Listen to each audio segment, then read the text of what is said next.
713 millimeters of rain fell in 24 hours, the highest total ever recorded in Guangxi during a storm. By Monday morning, a 50-meter section of the Liuxiu Reservoir Dam had failed, sending a wall of water toward villages with no formal warning. Cracks had been forming since early that morning. Officials knew. The water came anyway. But here's the detail that tells the real story. This was not one dam. 4 reservoirs in the same region failed or nearly failed within hours of each other. Was this one storm, or a warning about something larger sitting beneath China's flood infrastructure?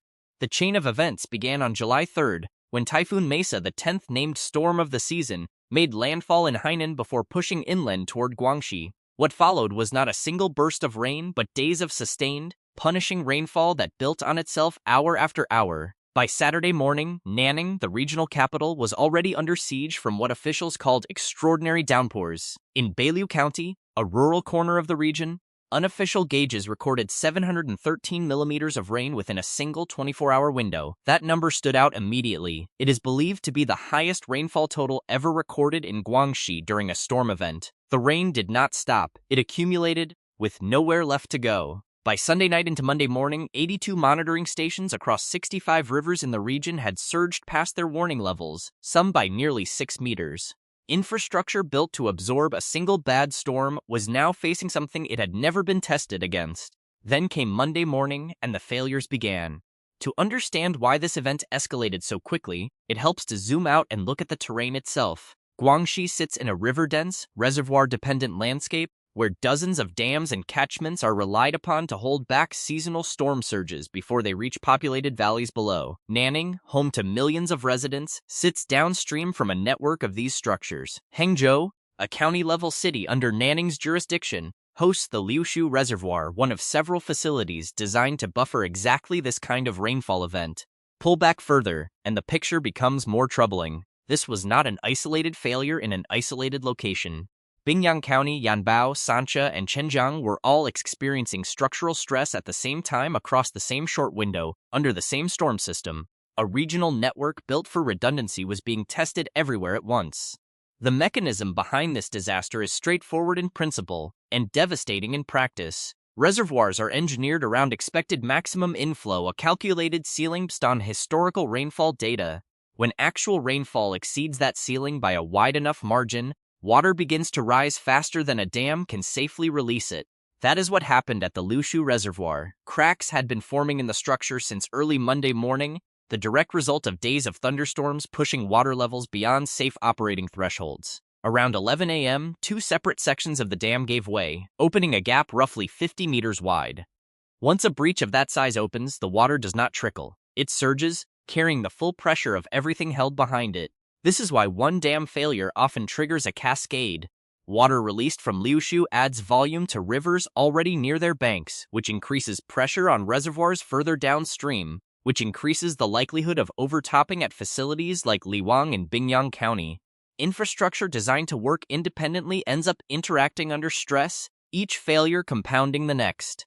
Combine that with communication and power lines going down in the hardest-hit communities, and a second mechanism emerges. It is not only a hydrological failure, it is an information failure. Warnings cannot reach people who have already lost contact with the outside world. More than 300 people living near the Liuxiu Reservoir were moved to higher ground as the cracks widened that morning.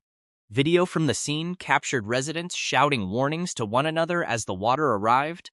One voice heard calling out that the dam had collapsed and a flood was coming. Downstream, entire villages were overtaken. In some low-lying areas, floodwaters reportedly reached the rooftops of single-story homes and small commercial buildings. Roads leading into these communities were submerged or washed away entirely, cutting off both residents and the emergency crews trying to reach them. One resident described the flooding arriving too fast for any organized evacuation, leaving families trapped on upper floors with dwindling food and no way out. Another, who left the area shortly before conditions worsened, said that once power and internet failed, all contact with relatives inside the zone was lost. He said he feared some had been swept away by the current. In the coastal city of Fengchenggang, further southwest, rivers overflowed their banks and swallowed entire streets. Vehicles were submerged up to their rooftops, and floodwaters in some villages reached depths of over a meter. More than 800 residents were evacuated there, along with roughly 600 head of livestock. as emergency teams moved 16 tons of supplies into the area to support displaced families. What began as a single reservoir breach near Hangzhou escalated quickly into a province-wide emergency. Nanning raised its municipal flood control alert to Level 1, the highest tier in the country's classification system, activating fire rescue, water resources, and emergency management departments for coordinated operations. Guangxi's regional flood control headquarters upgraded its own response from Level 3 to Level 2, while the national government activated a Level 4 disaster relief response, dispatching a working group to assess damage and support local recovery efforts. To fund the immediate response, China's National Development and Reform Commission released approximately 100 million yuan, roughly $14 million, in emergency budgetary support, alongside an allocation of around 150,000 disaster relief items for the region.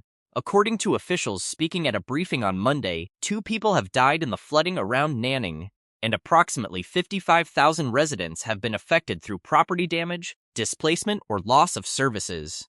About 48,000 people were evacuated from the flood control zone as a precaution.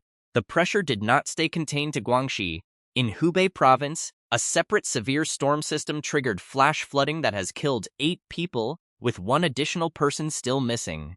Authorities in Anhui and Shandong have activated their own flood control emergency responses as the broader storm system tracks northward, placing Hunan, Hubei, and Jiangsu at risk of facing their own flooding emergencies in the days ahead.